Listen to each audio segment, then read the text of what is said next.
Broadcasting live from their mother's basement, it's the Nice Guys on Business. Running a business is hard. Being a business leader is even harder. The Nice Guys bring in top industry pros to help your business prosper in a tough world.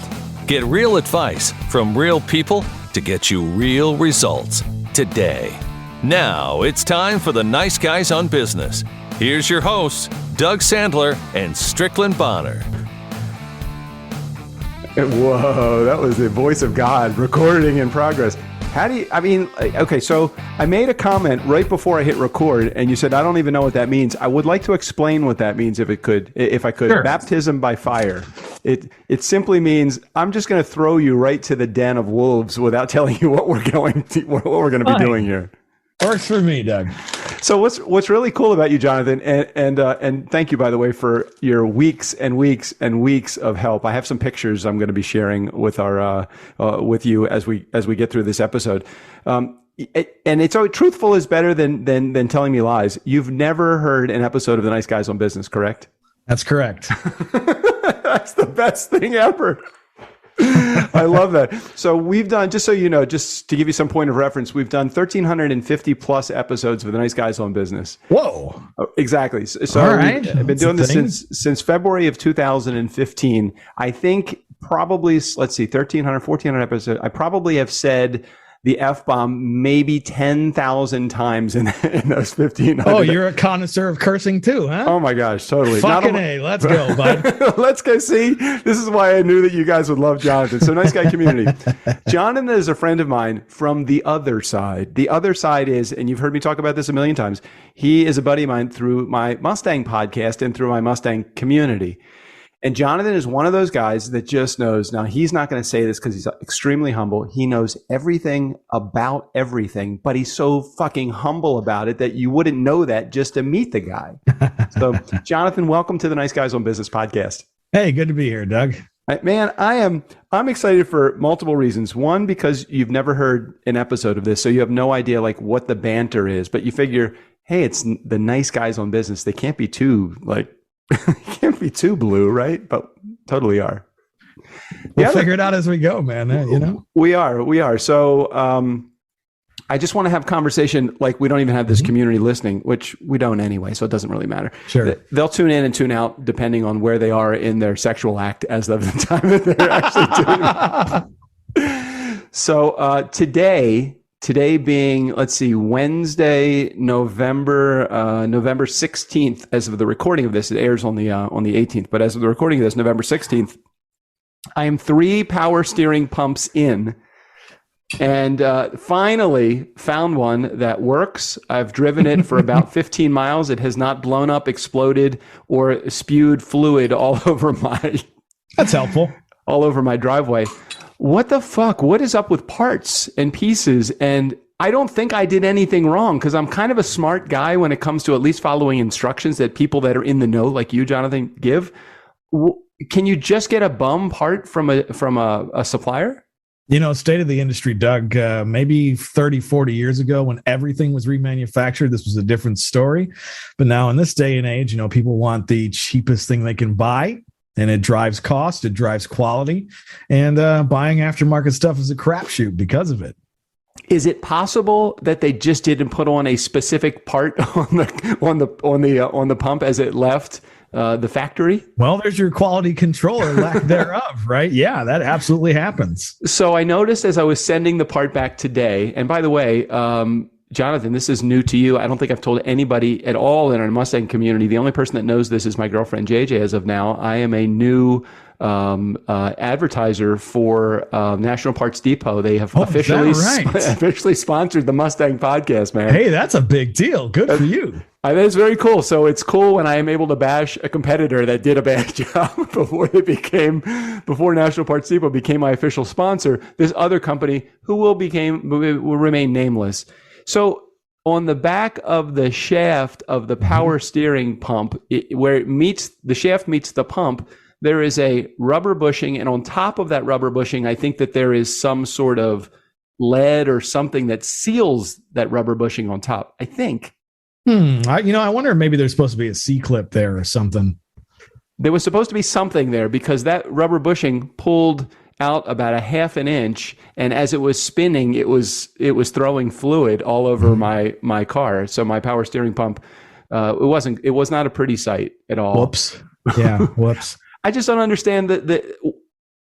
I don't know that I did anything, but I don't know that I didn't do anything, which is really the part that really mystifies me. Is maybe I screwed it up, but I followed all of your instructions every time that you gave it to me so patiently. Well, let's see here. You're looking at the illustration. Yeah, right I am. I'm are. looking at the illustration, and there's nothing in front of that but the pulley itself. So you know what, Doug? I don't know, man. I got nothing. All right, so hold on a second. I'm just gonna do this so that you see this. Now, are you seeing the same thing I was seeing? That's the one I sent you. Okay, so I don't know where it is or not, but that's the little pulley that's on the front. Well, that's the 6-cylinder variety, but I guess it doesn't matter to me. That's the right there, that little piece that's right there. I have no idea what that material is supposed to be, but in the old pump, the original pump, I think that came out, that was a metal like thing that just kind of shoved onto the front of the pump. And when I sent this one back to the supplier, who shall be remain nameless, it was just a rubber piece, and it was kind of pulled halfway out. Well, let's see. I'm looking at it, and it's a rubber bushing with a metal outside, and that metal is a press fit into that shaft. There was no metal press fit anything on there. It was just the rubber. It was just the rubber sticking out of it. Yeah, that's why it blew out, man. For sure. But how could it possibly I think about it and just think, how could that possibly have gotten past any kind of inspection quality control? There's not that many things that have to be inspected on the outside of the pump. Everything's on the inside of the pump. Built on a Friday, that kind of thing. All right. The other thing I want to show you is this. So, and Nice Guy Community, this is an audio podcast, so you're not enjoying this photo that I'm able to see. Now, can you see where the pressure pump actually meets the okay. Yeah. That nut was fucking unbelievably hard to get off unless you have the right tool for it. And what did you have, Doug? Tell him. So I had a crowfoot wrench. The beauty of the crowfoot wrench, recommended, I believe, by you. I think you recommended I get that, Possibly. Didn't you? I've recommended lots of things. I know. So the beauty of that is that crowfoot can get into that tight little space. Yeah. Both of these spaces where both of these hose fittings are. God, what a fucking bear for a guy that doesn't do any of these kind of repairs on any kind of regular basis. And look, and there is the truck parked. Coup de grace, man. That's it. It is parked in front of my house, and I am so I took it out today. I finally had it registered officially to me. I took it out today for about 10 or 15 minutes, 10 or 15 miles. That's amazing. Otherwise known as a half a tank of that gas. That's the other thing, man. The F-250 gets the 1967 variety gets about 6 to 8 gallons, miles per gallon. Yeah, it's probably that 6 or 8 range is accurate. I mean, look, man, no overdrive. You got a 3-speed automatic, no lockup torque converter. It's going to suck. It is what it is, right? And that it does. But it's the smiles per gallon, Doug. Smiles per gallon. Bud. It is a knock around town kind of truck that I am totally going to knock around town, because when I drive it to Ventura, which is 20 miles away, unless I have half a tank of gas, otherwise known as $60 in California terms, it's just not going to make it back and forth. Yeah. So, man, so we had last week we discussed Strickland. You don't know Strick. Strick is my partner in my podcast production business. He's out of town. He's on a lifestyles cruise. I can't exactly get into the details of what that would be, but he's on a nice cruise. And we put out the call to action to our community saying, "Hey, we'd like to have somebody in our community actually come on the show and be a co-host." The challenge was that, and I love the people that have done it. Our friend Jared has done it many times or a couple of times. And Eric, I believe, has been a co-host. And I think there's a number of other people that have been co-hosts on the show. I wanted somebody that hasn't done it before. You were my first thought. Did I draw the short straw? Is that what you're saying? You totally did. Well, you drew the short straw partly because you have that fucking amazing microphone, which is crazy. Well, thank you, bud. So I want to get everybody up to speed with exactly who you are, what you do, and how we became buddies through our Mustang community. So first of all, tell everybody what you do for a living, which is actually a really fun thing in my mind. It's a fun thing. So tell everybody what you do for a living. Well, I'm currently an avionics instructor for Delta Airlines, and I started that back in January. And prior to that, I was a line maintenance mechanic. So I worked out on the flight line for like 6.5 years, and just keeping MD-88s flying, man. Put oil in it, kick the tires, and roll it off the gate. That's basically what we did. What's like the worst or the most dangerous thing you have seen that you've had to repair coming into your? Is it called a hangar? Do you put those planes in a hangar? Or do you work on outside? So we're on the flight line. We're outside, right? So actually where the gates were, the hangars where they do more of the heavy maintenance. But our job was to keep the thing flying. I guess the most dangerous thing is always being aware of running jet engines, right? Don't get complacent. You laugh, but there's pictures of some poor soul who got sucked through one and it turned him into hamburger meat. No, and that's one of the shit. things they show us in training is like, hey, don't get complacent. These things will suck you in, even at idle. So pay attention.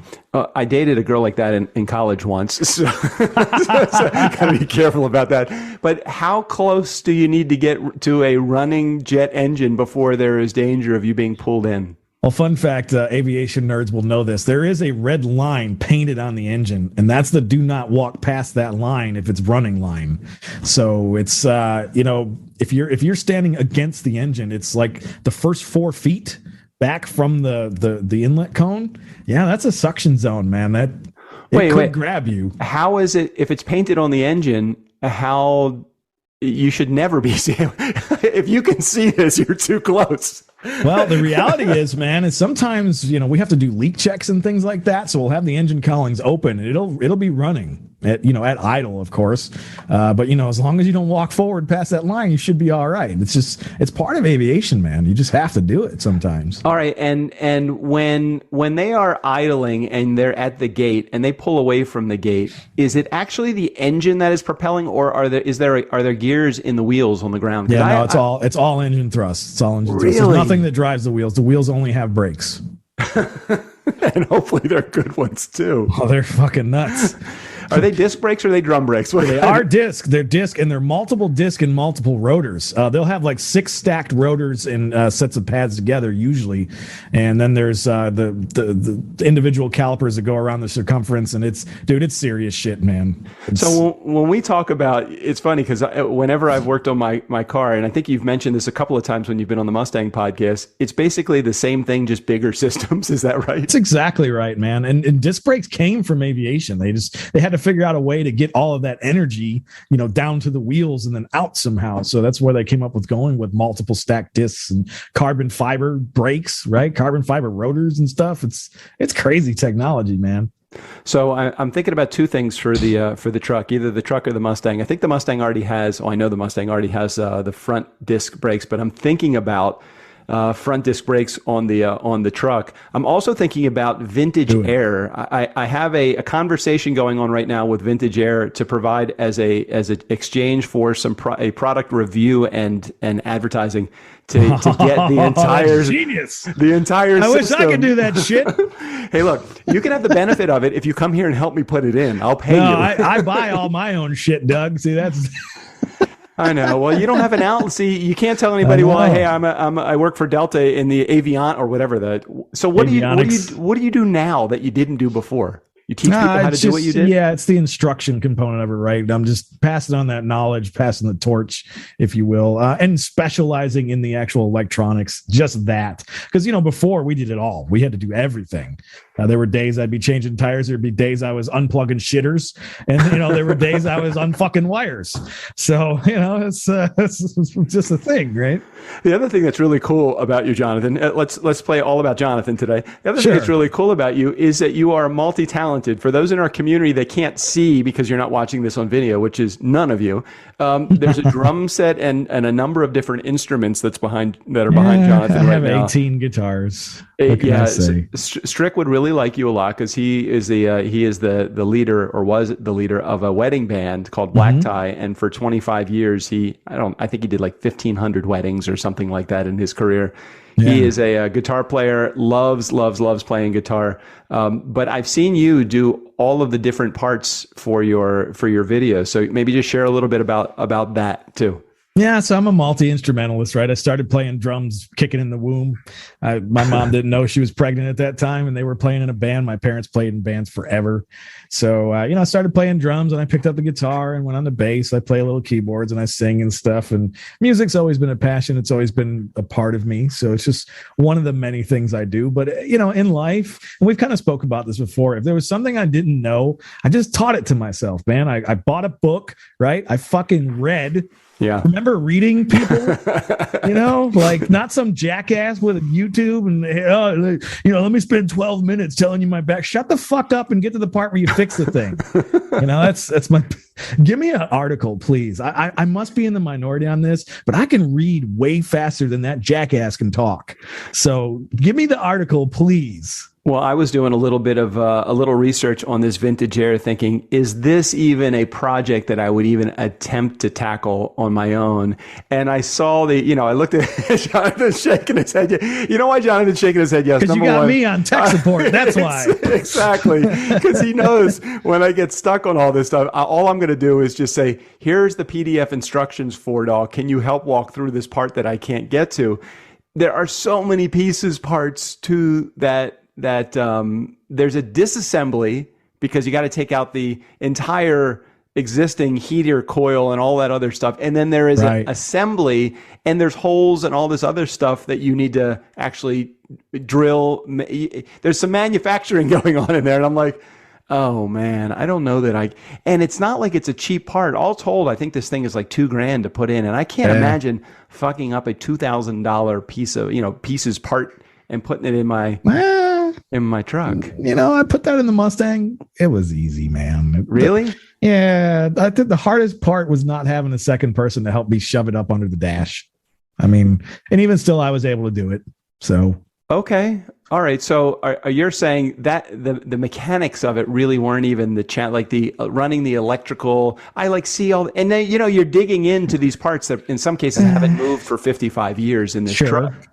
And then, or some things, when you move them, they break because that's the reality of these old cars and trucks. Well, if I know anything about you, is that you're not afraid to just kind of dive in and tackle it, which is great. That's the right attitude to have. So as long as you follow the instructions, man, you're going to be fine.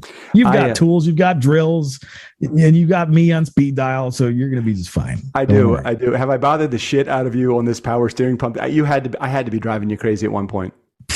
You should see some of these other people.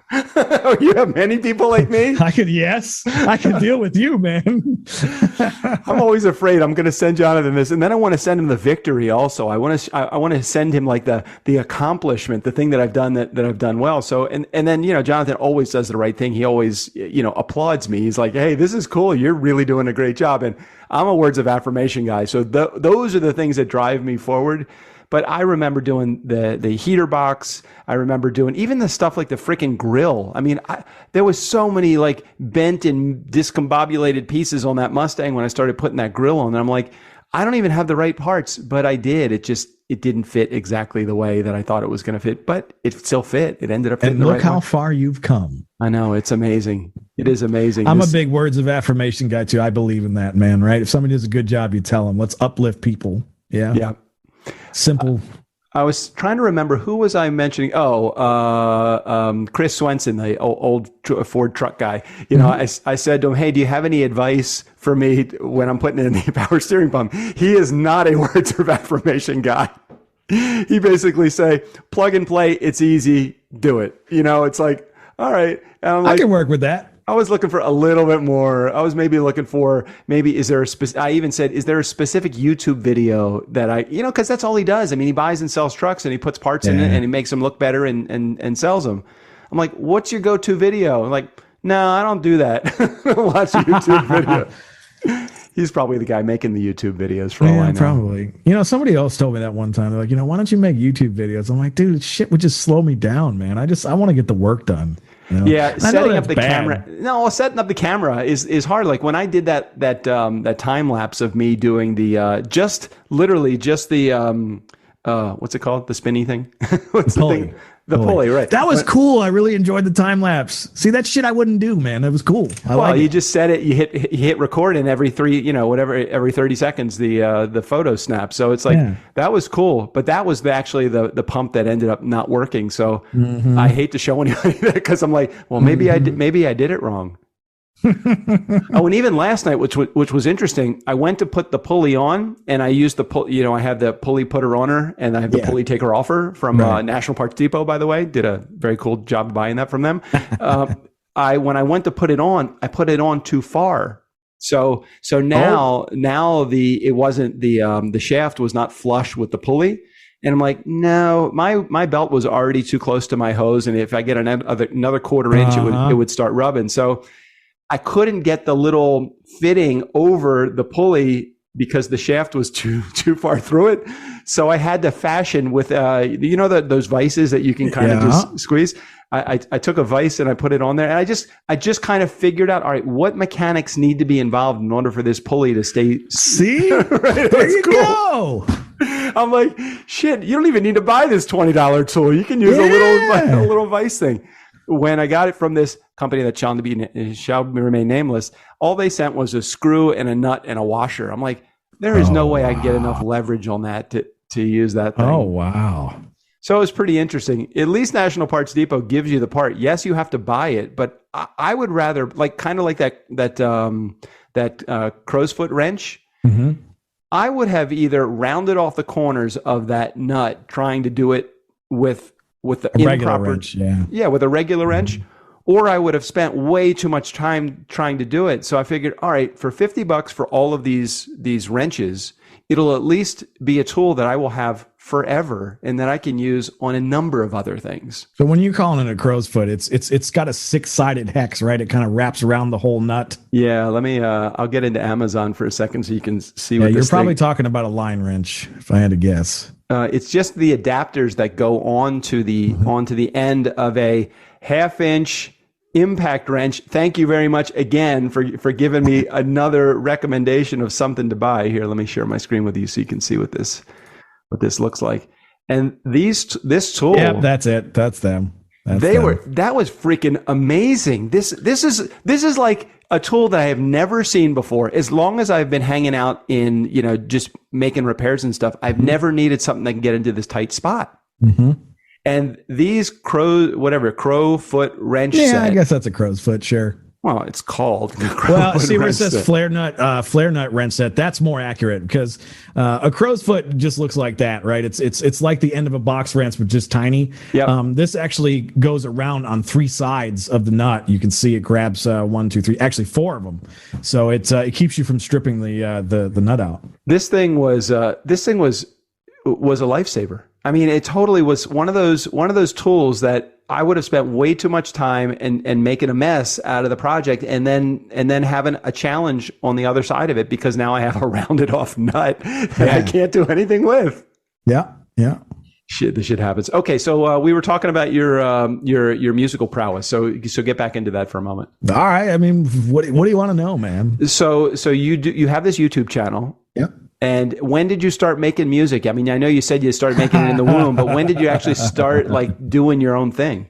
Let me tell you the genesis of this channel, because it's usually it involves some egotistic moment of mine, and of course, so that's this story. And what in our lives does not start that way? Well, I'm guilty of that. Okay, sometimes as much as you say I'm humble, I've got that other side of me too. So here's what happened. There's a guy on YouTube. His channel was called Zodiac Iron Fist, and the guy has since passed away. So rest in peace. He was a really great person. We talked later and kind of made amends and whatever. But here's the thing. It sounds like there was an argument in there. Yeah, there was. And this gets really ridiculous, right? So he did a video of him playing Rush, Digital Man, right? The song Digital Man by Rush. And he had a Rickenbacker bass, and the runs that he was playing, I mean, they weren't even in the key. Okay. He would do things, he would hit the root note, but the runs would be like, what the fuck was that? And when you're trying to play a band like Rush, you kind of want to have it sound close to the original so you could hear it, but he wasn't anywhere near it. So here's the thing, man. I am a Rush fanatic. And not only that, I'm a musician. So I know those parts are burned in my brain. I've listened to that song 3,000 times since I was a teenager. And I'm like, dude, you're not even close. So I left a comment. I'm like, bro, you didn't even play like in the key. And he's like, well, you know, whatever, man. Let's see if you could do better. And I was like, oh, shit, here we go. Challenge accepted, right? Motherfucker. So here's the deal. It gets even deeper than that. There was a forum called the Living Room Rock Gods. That was his name. It was like LRRG Zodiac Iron Fist. And I found on the forum where he's like, oh, this guy sent me a comment. He challenged me. And he's probably not even going to post a video. And then there were all these people like, yeah, man. Yeah. You know, fuck these guys, stupid people in the comments. I was like, you wait. Well, because to his defense, everybody's a fucking troll because they are everybody's anonymous on YouTube. And so even my girl JJ, she gets these comments sometimes, and she's just putting out a wonderful message that should never be. There's no negativity needed. Just if you don't like it, just leave. It's not like she's being a poser of anybody. She's her own material, but people wanna troll her. But anyway, so go ahead. So you were this troll. It sounds like I guess I became the troll. But you know, here's the thing: is like I could back it up, so I did. It was the first video I'd ever made. I was just playing like in my bedroom back when I was a teenager. No fucking sheets on the bed or anything. It just the hair looks terrible. I didn't give a shit, right? So I played along with it. And dude, look, man, I do Geddy Lee. All right. If you want to fight me on this, fine. Anybody on the internet thinks they can play better bass than me when it comes to Geddy Lee, bring it. Okay. I'll just throw that out there right now. I know what I can do. All right. Anyways, I post this video, man, and I go on the forum and they're like, oh, we weren't expecting that. That guy's actually good. Like, what happened, right? There were some thumbs down, right? They were probably just, pragmatic on their part. Yeah. But then I saw like some of those guys subscribe to me later and they would watch my videos and stuff. And that was my foray into YouTube. It was a response to somebody calling me out that I couldn't do better. All right. So there's a difference between creating a response to I'm going to do better than you and actually creating hundreds and hundreds and hundreds of videos on YouTube. So what got you involved in that? And then when did you actually start working with a band to do this too? Because you don't do I know you can play all the parts on your own, but you actually play in a band. Yeah, I started doing the ones with all of my stuff because the other thing that would happen is that I'd make audio recordings, right? And I'm playing for people that are like, you didn't do that. There's no way that's you, man. I don't believe you. And I was like, well, fuck, Troll. I better start making videos. Right. So then I did. And, it's kind of blossomed from there. But, I try to balance it out. I did a bunch where it was just all me. And I was like, yeah, let me play with some other people. So then I brought other people in and that was cool too. And, it doesn't have to be the John show all the time, right? No, it's got to be the John show. I kind of like the John show. I kind of like following. I mean, I do enjoy the talent that you have because you have talent that many of the people that are in my life don't have that kind of talent. So it's always nice. Thank you. When nobody else in my life actually knows. I mean, there are a number of people that I think I'm on par with when it comes to making repairs and doing the things with the vehicles. But there is no one else that I would look up, at least at this point, that I look up to with the kind of acumen that you have and just say, holy shit, I know if I ask Jonathan, it will get done properly. And when I actually do the repair, I look at the repair and is that a repair that would pass the Jonathan sniff test? Oh man, because I want it to be good. Yeah.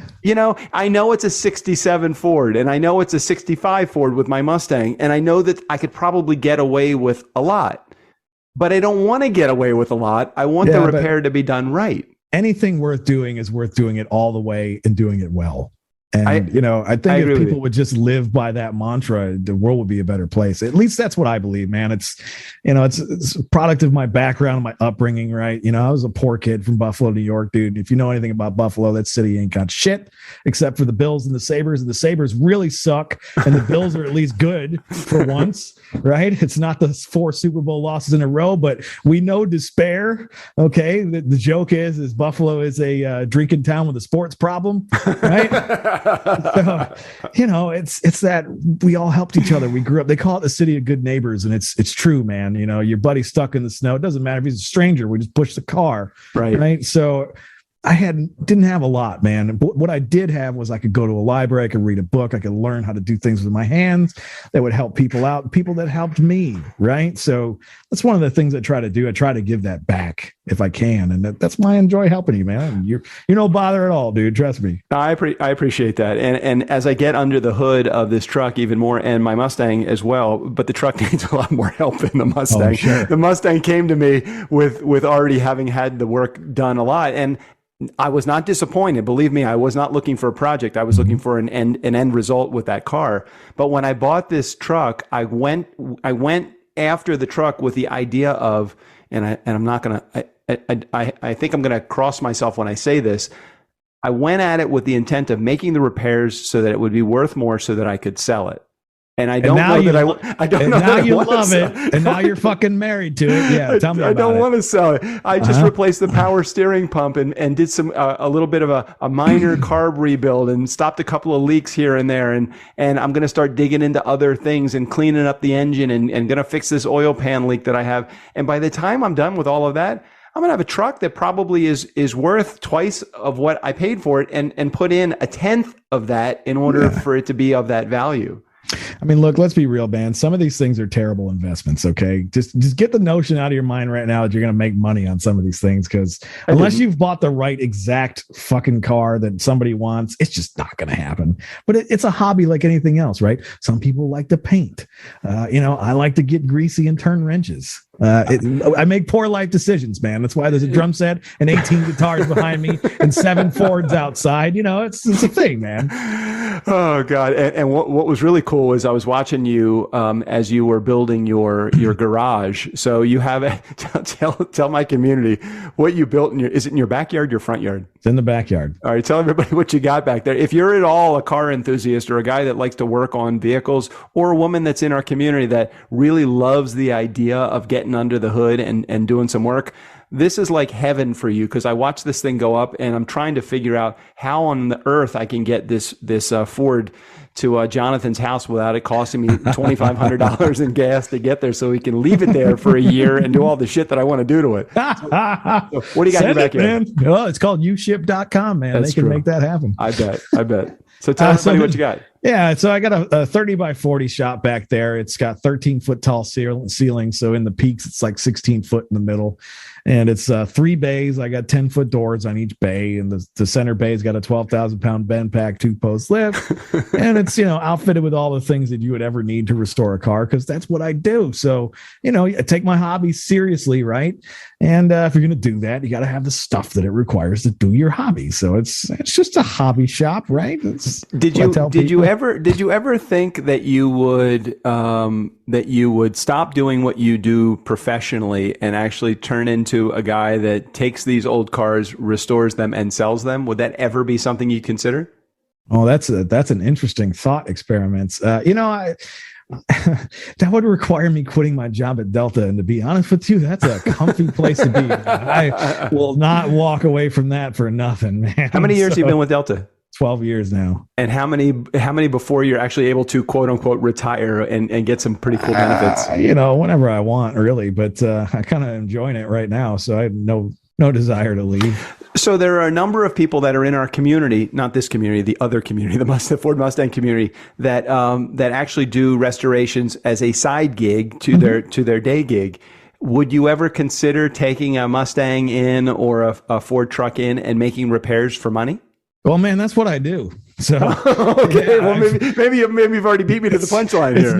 It's not just a hobby shop. When it's not working on my shit boxes, it's somebody else's shit box. So okay, so you're doing it for money right now, then? I do, yeah. It's my side gig. It's what I moonlight doing, and it helps pay for my poor life decisions. No, I bet it does. I mean, and you probably enjoy doing it. Do you let the owner or the person that has the car, you let them stand over your shoulder and watch as you make the repair? Hell yeah, yeah, man. I'm not afraid of anything. If you want to watch, fine. I don't care. Bird dog the hell out of me. It's fine.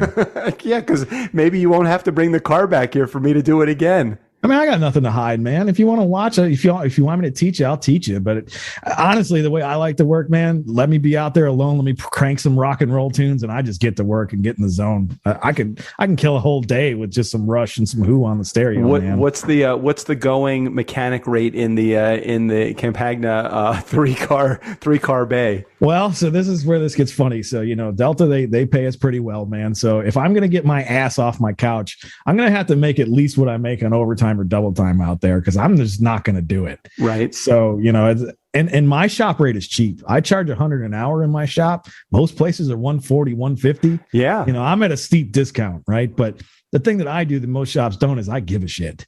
If something looks bad, I'm going to change it. Totally. I'm not going to half-ass something on somebody's car. It just don't work that way, man. So you pay for the quality, and people are happy to pay it. Yeah, at $100 an hour. I mean, in Cali, for a guy to work on my Mustang, he wanted $125 per hour, and it was shop hour too, or whatever the book hour. Or whatever you call that book hour, rate. Yeah, book rate.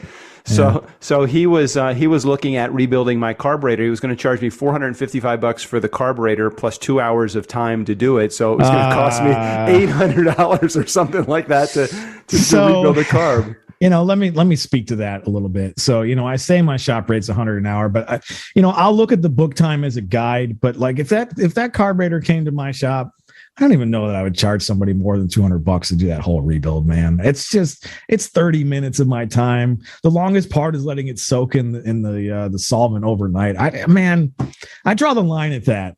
If it's a big job, yeah, I'll probably charge you per the book rate, but something like that, come on, man. Does a carburetor rebuild have to cost $500-$600? That's fucking ridiculous, dude. Yeah. Well, it seemed it really is. Well, all told, all in for the repairs that I was going to do, he wanted to charge me $5,000 for this. I know. It's like $5,000. I was shocked. I'm like, I am not doing that. I mean, I'm not doing that I wanted him to lay some eyeballs on it just so I had a professional's opinion at $125. He gave me his professional opinion. It was great. He was like, he wanted to charge me 2 hours of labor to fix the electrical issue with the backlight, which literally was changing the fucking light bulb.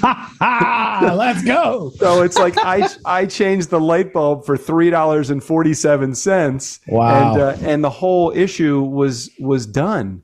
I'm like, he didn't even examine. I mean, so he would have charged me $5,000 for all of the stuff that needed to be done. I'm like, I will never. He just lost a customer for life. Right. And like I said, I charge actual book time. I don't charge per hour either. So, if I'm standing out there scratching my balls for 3 hours, I don't charge you for those 3 hours. Right. And, I have a specific story about this. So my friend has a Honda Odyssey van, 2008, and it had a valve cover gasket leak. Right. So he takes it to wherever he takes it. And this guy, man, they paycheck to paycheck. They need help. Right. Tell him that $800 to change the valve cover gaskets on his van. It took me an hour and 20 minutes start to finish to do that job. They were going to charge him $800, man. And the gaskets were $40. Right. That's just, I don't know, man. It doesn't sit well with me. And a lot of shop owners are probably listening to me going, this fucking guy, this is what's wrong with the industry. People undercut our shops. Yeah, you know what? You're right. But here's the thing. I can work on one car 1 day a week. Am I taking business away from you? Probably not. If I am taking business away from you, you should probably rethink the way you do business. Yeah. Okay. Amen. Unpopular opinion there. Because there's another thing. I don't charge markup on parts. Every shop you go to in America charges you MSRP on parts. That's what they were doing to you, Doug. Yeah, I know. $9 for a belt. Get the fuck out of here, man. I know. I spent, I think it was $17 on each of those, or $20 on each of those two belts. And I was amazed at how easy changing a belt. I have never changed a belt in my entire life. You're like, it's 3 bolts. You got one that can swing. You got the other 2 that have to be loosened. And that is it. And it was really quite easy. It's a commentary, I think, on our modern society, right? In years past, to own a vehicle, you had to have some basic knowledge of doing maintenance, right? So you didn't go to a shop and they just rape you for changing a belt. But, nowadays, man, I don't know what a fucking belt. I don't know how to take that thing off, right? Just charge whatever you charge, and people just normalize it. They just pay it. I'm just curious what it would have been. I didn't look at, because it wasn't on the list. I noticed the leak after I took it to him, and he didn't even notice the leak in the power steering pump. I wonder what it would have cost me to replace the power steering pump. Oh, probably $400 if I had to spitball a number, right? Because it's going to be at least worth 3 or 4 hours of my time, right? Yeah, it took me about 3 weeks to do it, but it's only because I was learning along the way. And you know what? Right. It was a good learning experience for me. I learned what a bad part is actually all about, and it wasn't my fault. At least I don't think it was my fault. And again, unpopular opinion. I'm sure a lot of people are going to have a lot of heartburn with what I just said, but it's kind of the state of things, man. You can price yourself out of the game too. You can make it so nobody will ever come to your shop, right? So you got to kind of walk that line.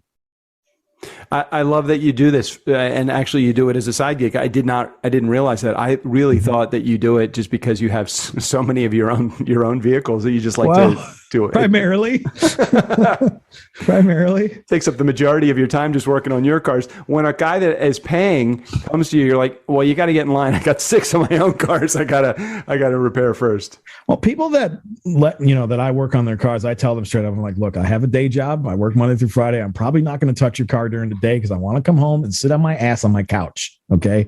As long as you understand that this might go across a couple of weeks, maybe even 3 or 4, right? If I got to do multiple days, if you're okay with that and you're okay with my price, I'm happy to work on your shit. But if you're going to be calling me every minute, don't even bother bringing it.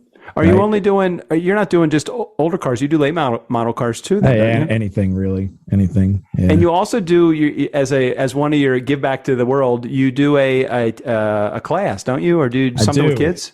Yeah, so I teach an auto shop on the weekends. My wife's school, they focus primarily on obviously education, K through 12 or whatever, but also trades. So they wanted to start like an auto shop class, and I get 3 or 4 high school kids come in here, and we wrench on the customers' cars. No better thing than to have a project to work on. So I teach them, and they learn. And again, man, it's about giving back. I had so many people in my life that were so kind to me, probably when I didn't even maybe deserve these opportunities, because I was a lazy piece of shit, man. I had all the brains and smarts in the world, but you couldn't motivate me to do fuck all. Okay. But people still, they stuck with it. They believed in me, man. So I got to give back into the ether, to the world, to karma, whatever you want to believe in. But I believe it's the right thing to do. So talk to me about hockey. I know you went back to hockey after taking some time off. I was looking at some of your Facebook pics. So what's your hockey game all about? I'm going to play tonight, man, after this call. So you're young though. You're like in your early 30s. Yeah, you're mid 30s. Okay, you're mid 30s. I don't have a back anymore. At 57, my back is nuts. Yeah, I figure I'll do this as long as I can. And then when I can't, I just won't anymore. But, I've been in better shape before. I'm trying to get back in shape. Yes, round is a perfectly good shape. I know. Right.